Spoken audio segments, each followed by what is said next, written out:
et on se croise les doigts. Non, parce que ce que nous faisons aujourd'hui sera relayé par ceux qui viendront après nous, et ceux qui viendront après nous vont nous juger par rapport aux actes que nous aurons posés.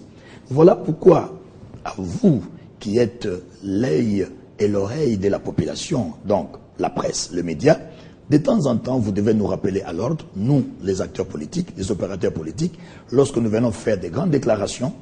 La moindre des choses, c'est de nous prendre, de nous faire asseoir sur une chaise et projeter les images de ceux que nous avons rencontrés à certains moments et nous poser la question, le bilan.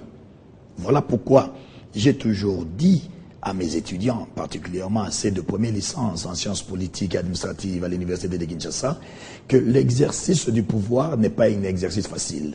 C'est un art qui est réservé aux esprits nobles, aux grands esprits et qui demande de la responsabilité, de l'engagement et le dévouement.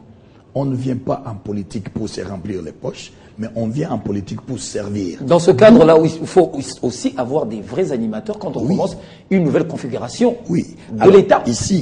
Ici, je suis content que nous ayons, à part les universités, en commençant par l'université de Kinshasa, où je suis moi-même enseignant, nous avons l'ENA qui a vu le jour. Je crois que nous sommes à sa 3e promotion. Ce qui explique qu'il y a aussi le rôle que l'université, l'enseignement supérieur universitaire doit jouer, parce qu'il faut former des cadres qui seront appelés à animer toutes ces nouvelles structures qui se mettent en place.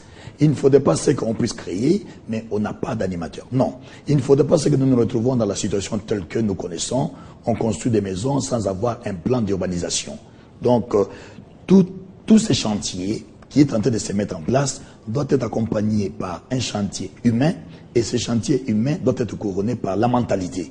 Parce qu'il faudra que la mentalité s'adapte à ce que nous sommes en train de faire. Il faudrait également une discussion vraiment sérieuse, réfléchie, au sein de la majorité, par exemple, pour les nouveaux animateurs, les gouverneurs qui devront prendre la relève des nouvelles provinces. Que ce soit des gens qui ont une vision, mais que ce ne soient pas des gens qui seront choisis sur base des affinités. Mais je crois, oui, vous avez raison, mais ça ne m'engage que moi, ça n'engage pas mon parti, puisque je parle, moi, en tant que monsieur Toussaint Chilombo. Je crois que dans un premier temps, les animateurs de ces provinces doivent être nommés, de telle sorte à ce que la personne qui nomme a aussi le pouvoir de relever au cas où la personne n'atteint pas les objectifs qu'ils ont fixés. D'où les animateurs doivent être soumis à une obligation de résultat pour que le processus puisse aller à bon port. Parce que vous savez, hier, on avait la province orientale. La province orientale a donné naissance à 5 autres provinces, ce qui explique que la politique qui était vue de Kisangani n'est plus celle qui sera appliquée à Bunia. Voilà. Ou alors, je prends la province d'Ikatanga, qui tout s'est décidé à partir de Lubumbashi, mais il faudra que demain, Kolwezi, Kalemi, Lubumbashi, même Kamina, soient en mesure d'appliquer une politique qui cadre d'abord avec les réalités locales, les réalités de l'ancienne configuration provinciale, qui s'adapte aussi aux réalités nationales. Ce qui explique que les responsabilités seront échelonnées. Nous aurons un escalier des responsabilités sur le plan local.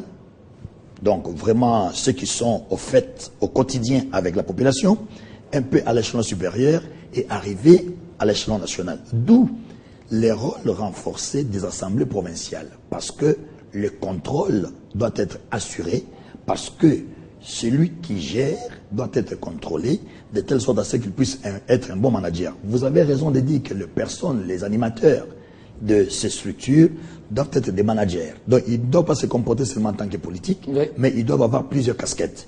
Ils sont à la fois représentants de l'État, ils sont opérateurs et politiques, mais ils sont aussi managers d'hommes et de biens. C'est ça. En ce moment-là, nous aurons le respect du bien commun, nous aurons l'applicabilité des projets des sociétés et nous aurons la réalisation ou la matérialisation du rêve.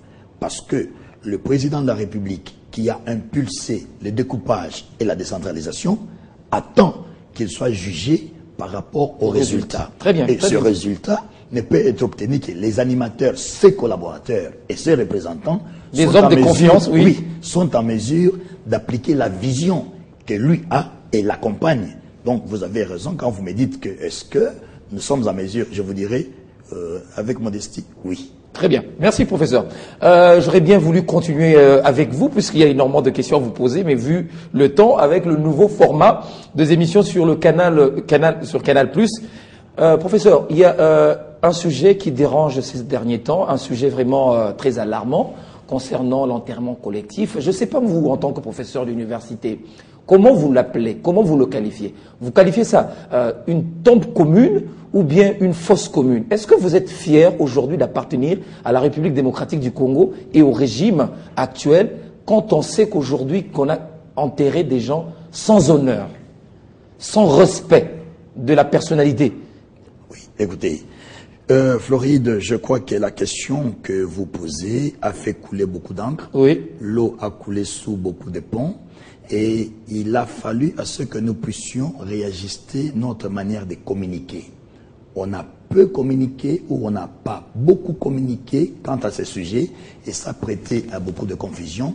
L'interprétation et surtout la récupération du sujet a failli mettre le feu aux poudres. Vous pensez que l'opposition a récupéré ou bien l'opposition voulait voir clair? J'ai dit, oui. La récupération a voulu mettre le feu aux poudres, oui. Mais ce qui est intéressant est que les Congolais, je dis bien les Congolais, opposition ou majorité, lorsque les intérêts supérieurs de la nation sont en jeu, ils arrivent à se ressaisir et en se regardant dans les yeux, ils se disent la vérité, mais ils évitent que ça puisse dégénérer. Oui. D'où, c'est vrai, on a enterré nos compatriotes dans des conditions pas les meilleures, mais vous le reconnaissez? Au moins, oui. Écoutez, je suis de la majorité présidentielle, je suis de ces systèmes, et il faudra qu'à un certain moment nous ayons le courage de reconnaître ce qui est bon et ce qui est mauvais. C'est vrai que ça n'a pas été bien fait, mais le gouverneur de la ville de Kinshasa, le gouverneur André Kimbuta Yango, a fait le mea culpa et a promis, a pris l'engagement que désormais les enterrements de nos compatriotes dont les corps n'ont pas été revendiqués par des familles se feront dans les meilleures conditions. Et quelques jours après, il a mis en action ce qu'il venait de dire. Donc, le problème de cette tombe commune, voilà pourquoi moi je préfère dire tombe commune, puisque nous avons des traditions bantoues, nous avons des traditions congolaises. Chez nous, il n'existe pas ce qu'on appelle des fosses communes. Et lorsqu'on parle de fosses communes, ça nous ramène un peu à l'extermination des populations, à l'interprétation de ce qui est mauvais. Et pourtant, nous, ce n'est pas ça. Nous avons quand même cette sociologie vous n'avez pas tué africaine. les gens, hein? Non. C'est pour ça que j'avais dit qu'on a voulu récupérer en disant que c'était les événements du 19 et 20 janvier 2015. Non, ce n'est pas vrai, c'est faux, parce que cela a été démontré. Mais désormais, je crois que cette situation a même fait que le vice-premier ministre, ministre de l'Intérieur, qui est mon chef de parti, oui, soit convoqué à l'Assemblée nationale. Il y a même certains députés de l'opposition. Mais lorsque un député à l'Assemblée nationale, moi je ne l'appelle plus député de l'opposition, il est député national. Oui. Donc là, il faudra qu'on soit clair. Il a été élu sur le label d'un parti politique de l'opposition, mais quand il siège dans l'hémicycle, il devient député national, donc il peut être saisi par n'importe quel Congolais de sa circonscription ou pas. Donc cela a fait qu'il y a eu une motion de censure qui a été lancée contre le vice-premier ministre, ministre de l'Intérieur. Cette motion n'a pas marché, elle a été rejetée à notre plaisir, parce qu'on s'inquiétait quand même du devenir de notre chef, de notre parti politique.